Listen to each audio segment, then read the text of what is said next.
மாஞ்சோலை தொழிலாளர்களுக்கு மறுவாழ்வு வசதிகள் செய்து தரும் வரை அவர்களை அகற்ற நடவடிக்கை எடுக்கக்கூடாது என உயர்நீதிமன்ற மதுரை கிளை உத்தரவிட்டுள்ளது. இதுகுறித்த தகவல்களை முழுமையாக வழங்க நமது பொறுப்பாசிரியர் மகேஸ்வரன் இணைந்துள்ளார். மகேஸ்வரன், இனி உங்களிடம்.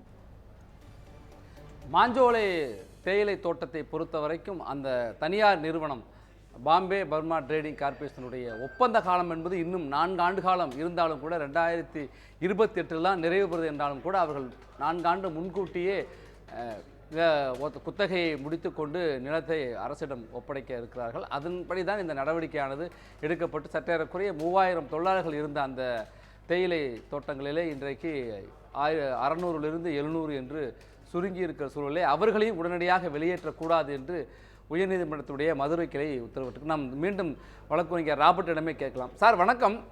அந்த பகுதியை விட்டு 90% மேற்பட்டவர்கள் நாங்கள் வெளியேற மாட்டோம், அங்கே தான் குடியிருக்க விரும்புகிறார்கள் என்று நீங்கள் குறிப்பிட்டீங்க. ஆனால் அந்த பகுதியை 2018 காப்பு காடாக ரிசர்வ் ஃபாரஸ்டாக அறிவிச்சிருக்காங்க. அந்த பகுதியில் மக்கள் இருந்தால் அவர்களுக்கான இப்போ வனவிலங்குகள்டேருந்து உயிராபத்து அச்சுறுத்தல் இருக்கிற சூழலில் அவர்களுக்கு உயிர்களுக்கும் உடைமைகளுக்கும் ஒரு அச்சுறுத்தல் இருக்க சூழலில் அந்த இடத்திலே வசிப்பது என்பது எந்த அளவுக்கு சாத்தியம்? சார், அது அந்த கேள்வி நல்ல கேள்விதான். அதுல என்னன்னு பாத்தீங்கன்னா, அதற்கு முன்னாடி 1929 அங்க தேயிலை தோட்டம் உருவாக்கப்படுது. அது இப்ப இருந்து 100 ஆண்டுக்கு முன்னாடி 1947 இந்தியா சுதந்திரம் அடைந்த உடனே ஜமீன்தாரி ஒழிப்பு சட்டம் வருது. அதன் அடிப்படையில அப்ப இருந்த சிங்கம்பட்டி ஜமீன் அவருக்கு உரிமையாக இருந்த இடம் அரசு எடுக்கப்படுது. அரசு எடுத்த பிறகு இப்ப இருக்கக்கூடிய அந்த தனியார் நிறுவனம் அரசோடு ஒரு புரிந்துணர்வு ஒப்பந்தம் போடுறாங்க. அதன் அடிப்படையில 1958 அரசுடைமையாக்கப்பட்டு அதே 99 ஆண்டு குத்தகையை அரசோடு புதுப்பித்துக் கொள்கிறார்கள் இப்ப இருக்கிற நிறுவனம். அதன் பிறகு 1976 களக்காடு முன்னந்துறை புலிகள் சரணாலயம் அறிவிக்கப்படுது. அறிவிச்ச 2 ஆண்டு கழித்து 1978 இப்ப இருக்கக்கூடிய மாஞ்சோலை தேயிலை தோட்ட பகுதி இப்ப இல்ல, 2018 அல்ல, 1978 காப்பு காடாக அறிவிக்கப்பட்டுருச்சு. அப்போ அந்த 78 அறிவிக்கப்பட்டதை எதிர்த்து இப்ப இருக்கக்கூடிய அந்த நிறுவனம் இருக்கு இல்லையா, பிபிடிசி கம்பெனி ஒரு வழக்கு போடுறாங்க. 2 வழக்கு போடுறாங்க. ஒண்ணு, இந்த காப்பு காடாக அறிவிக்கப்பட்டது தப்பு. 2வது, நான் இத்தனை ஆண்டு காலமாக அனுபவிச்சுட்டு வர இடத்தை எனக்கு பட்டா கொடுங்கள்னு 2 வழக்கு போடுறாங்க. அந்த வழக்கு வனத்துறையிடமும் மாவட்ட நீதிமன்றத்துக்கிட்டையும் உயர் நீதிமன்றத்திலையும் உச்ச நீதிமன்றம் வரைக்கும் 40 ஆண்டுகள் நடக்குது அந்த வழக்கு. இறுதியில கம்பெனி கேட்ட 2 வழக்கும் தள்ளுபடி செய்யப்படுது. அது காப்பு காடாக அறிவிக்கப்பட்டது சரிதானோ, பட்டா உங்களுக்கு தர முடியாதுன்னு உறுதிப்படுத்துறாங்க. அதனுடைய தொடர்ச்சியா 2018 பிப்ரவரியில 1978 40 ஆண்டுகளுக்கு முன்னாடி ஏற்பட்ட அதே காப்பு காடுகள்ங்கிறத மறுபடி தேதியை மாற்றி அதே உத்தரவை மறுபடியும் அறிவிக்கிறாங்க. இது 2018 நாங்கள் உடனடியாக எஸ்டேட் மக்கள் எல்லாம் சேர்ந்து அரசிடம் அப்பவே கோரிக்கை வச்சுட்டோம். நேர்ல மாவட்ட ஆட்சித்தலைவரை சந்திச்சு மனு கொடுக்கிறோம். சென்னைக்கும் உரிய அதிகாரிகளுக்கு, உயர் அதிகாரிகளுக்கு, அரசு துறை அலுவலர்களுக்கு எல்லாம் மனு அனுப்புறோம். இந்த மாஞ்சோலை பகுதியை இந்த நிறுவனம் என்னைக்கு விட்டுட்டு போகுதோ அன்னைக்கோட அரசு ஏற்று நடத்தணும், டான்டியின் கட்டுப்பாட்டு கீழே கொண்டு வரணும்னு அப்பவே கேட்டுட்டோம். இப்போ நீங்க கேட்ட கேள்வி, காப்பு காடா இருக்கு, வனம் இருக்கு, வனவிலங்கு இருக்கு, இப்ப என்ன நிலைமை அப்படின்னு.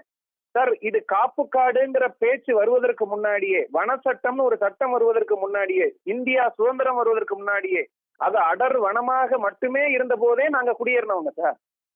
நாங்க 100 ஆண்டுகளா அங்க இருக்கிறோம்.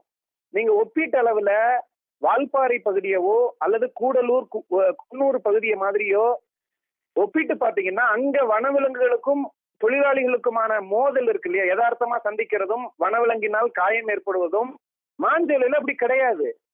இந்த 100 ஆண்டுல வனவிலங்கு அடித்து கொண்டதாக நீங்க 10 வழக்குகள், இரட்டை இலக்க சொல்றேன், 10 வழக்கு கூட கிடையாது. அடிச்சிருக்காம அடிச்சிருக்கு.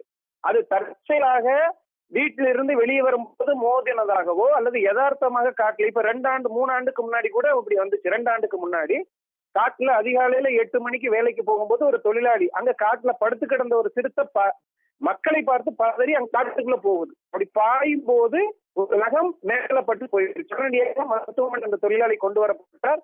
ஒன்னும் இல்ல, அது சின்ன கீரலான ஆயிருச்சு.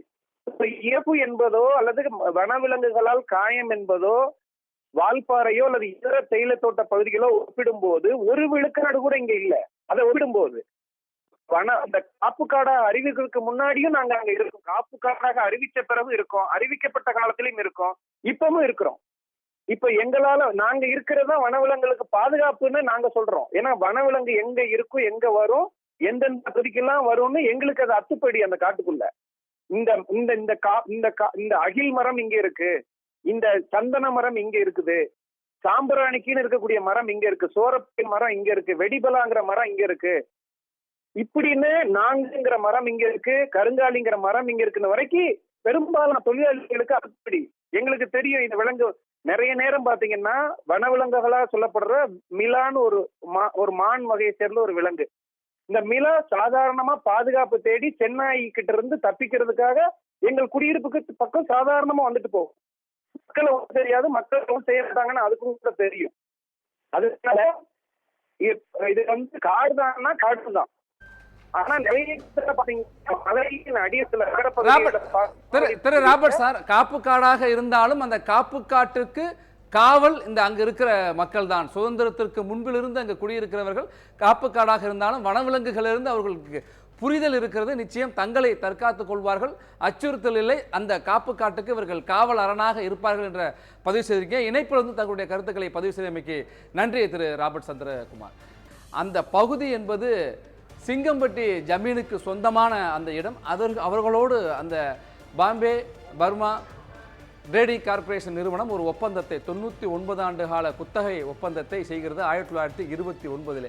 அந்த குத்தகை காலம் என்பது 2028 தான் நிறைவு பெற இருக்கிற சூழலிலே 4 ஆண்டுகளுக்கு முன்பே அந்த பிபிசிஎல் என்று டிசிஎன் என்ற நிறுவனம், அந்த நிறுவனம் என்பது முன்கூட்டியே 4 ஆண்டுகளுக்கு முன்கூட்டியே ஒப்பந்த காலம் நிறைவு பெறுகிறது. சிங்கம்பட்டி ஜமீன் அதற்கு பிறகு இந்திய சுதந்திரத்திற்கு பிறகு ஜமீன்தாரி ஒழிப்பு முறையெல்லாம் ரத்து செய்யப்பட்ட பிறகு மீண்டும் அரசோடு அந்த நிறுவனம் ஒப்பந்தம் செய்து இந்த 99 ஆண்டு கால குத்தகை காலத்தை தொடர்ந்து கொண்டிருக்கிற சூழலில் நம்மோடு மீண்டும் முன்னாள் அமைச்சர் சட்டப்பேரவை உறுப்பினர் இசைக்கு சுப்பையா இணைந்திருக்கிறார்.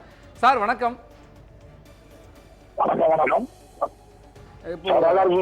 உயர்நீதிமன்ற மதுரை கிளை உடனடியாக மாஞ்சோலை தோட்ட தொழிலாளர்களை அங்கிருந்து வெளியேற்றக்கூடாது என்று உத்தரவிட்டிருக்கார்கள். மீண்டும் நாளைக்கு விசாரணைக்கு வர இருக்கிறது. இந்த நீதிமன்றத்தினுடைய இந்த உத்தரவு தொழிலாளர்களுடைய கோரிக்கை பற்றி தங்களுடைய கருத்து? மிகவும் சந்தோஷமான நல்ல செய்தி தான் நான் நினைக்கிறேன். இதை ஒரு 1 நாளுக்கு முன்னாடி உங்களுடைய என்ன பேட்டி கொடுக்கும்போது நானும் இதே கருத்து தான் வலியுறுத்தி சொன்னேன். என்னன்னு கேட்டீங்கன்னா 4 ஆண்டுகளுக்கு முன்பாக வெளியேற்ற வேண்டிய அவசியம் இல்லை. அது மட்டும் இல்லாமல் அவர் நிற்கதியாக விடுவதில் என்ன கருத்து இருக்கிறது. இதை ஆகஸ்ட் 7க்குள் நீங்க வெளியே அனுப்பக்கூடாது.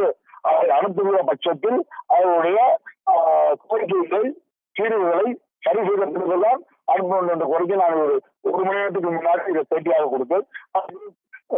மாண்புமிகு உயர்நீதிமன்ற நீதிபதி அவர்களும் இதே கருத்தை வலியுறுத்தி வந்து மிக சந்தோஷமான விஷயமாக இருக்கிறது. வனத்துறையை பொறுத்த வரைக்கும் அந்த பகுதி என்பது காப்பு காடாக அறிவிக்கப்பட்டிருக்கிறது.